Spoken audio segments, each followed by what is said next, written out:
First things first, how good does it feel to be back after missing games last year? Yeah, definitely feel good to be back. You miss the process, you miss being out there, go out there and play with your people. So it's definitely an enjoyable process to be back. Hey, Darian, we've heard a lot about Jahiem Oatis, and I'm just curious, what's it like to block him?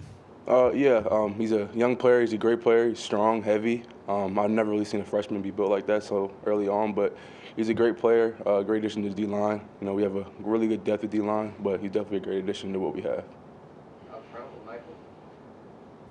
Where do you think this offensive line is now at this point in the preseason after everything in the offseason and, the kind of criticism that you guys took at the end of last year?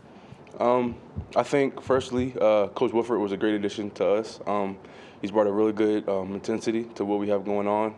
I think so far in the camp and the summer, we've been really focusing on communication. So I would say from that standpoint, we've developed a lot farther than we were last year. I want to ask you about Kendall Randolph. He told us that some guys making grandpa jokes at him and all that stuff. Do you have any favorites of your own, and what have you seen out of him throughout camp? I call him old head, but so far Kendall's been really consistent. He's been here a long time.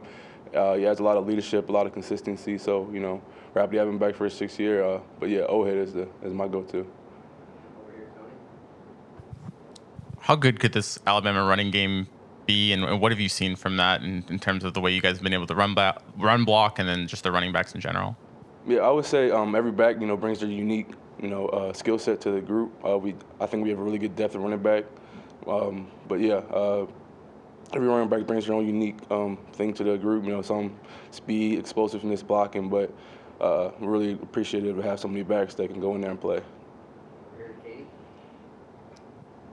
With all the injuries y'all have had throughout the spring and summer and fall, and then bringing in a transfer, Tyler Steen, how important is this first game to kind of just establish the chemistry along the offensive line?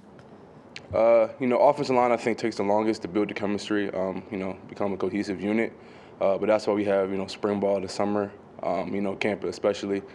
I think so far, we've done stuff like get extra meetings in, meet together after practice. So I would say that chemistry is building up strong, and then, proceeding this week, we'll see how it goes.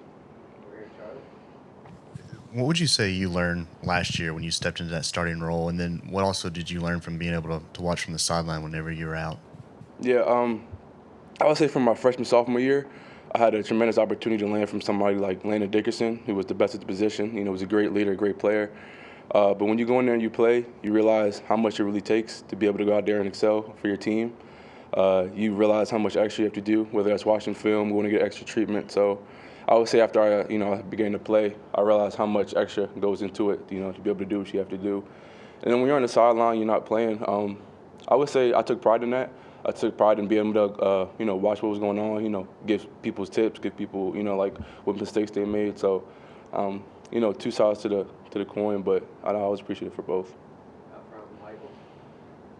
How do you measure success for an offensive line? The passing game has passing yards, running game running. What is the way that you guys assess yourselves? We listen to what Coach Wolf says. We listen to his feedback. We listen to the metrics that we have that we go by, whether that's yards per run, stuff like that. But we listen to the coaches. What they think we can improve on, what we can get better on.